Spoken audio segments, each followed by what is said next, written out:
আরে তাড়াতাড়ি করে আমাকে বের হতে হবে, আমি তো এমনিতেই একটুও ঘুরতে পারি না। একটা কাজ করি, ওকে এখানেই ছেড়ে দেই আর আমি তাড়াতাড়ি করে ঘুরে আসি। আরে চম্পা আর কতক্ষণ বসে থাকবে, এবার তাড়াতাড়ি ওঠ, সারাদিন বসে থাকিস কোনো কাজই করিস না বাড়ি। আরে এক মিনিট, এ তো কোনো কথাই শুনতেছে না। কিরে কি হলো তোর? আরে এক মিনিট, এই কি এ তো নিঃশ্বাসই নিচ্ছে না। রাজু শাশুড়ি আম্মা কোথায়, আপনারা তাড়াতাড়ি আসুন। আরে সুইটি কি হয়েছে তোমার? চম্পা তো উপরে চলে গেছে।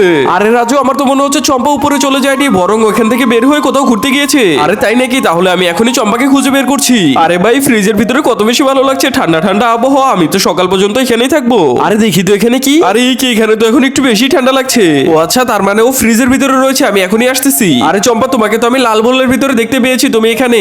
রাজু এখানে একটু এসেছিলাম ঠান্ডার জন্য। তাড়াতাড়ি করে বডিতে ফেরত যাও, নয়তো বা খবর আছে। আচ্ছা ঠিক আছে ঠিক আছে, এখনই যাচ্ছি আমি আমার বডিতে। সুইটি আমি চম্পাকে বলে এসেছি, এখনই চলে আসবে চম্পা। চলে আসবো কি রাজু? এই দেখো আমি তো চলে এসেছি। বন্ধুরা আমি 2 দিন ধরে খাবার না খেয়ে আছি, প্লিজ তোমরা সবাই ভিডিওতে লাইক দিয়ে চ্যানেলটি সাবস্ক্রাইব করে দাও যাতে আমি খাবার পেয়ে যাই।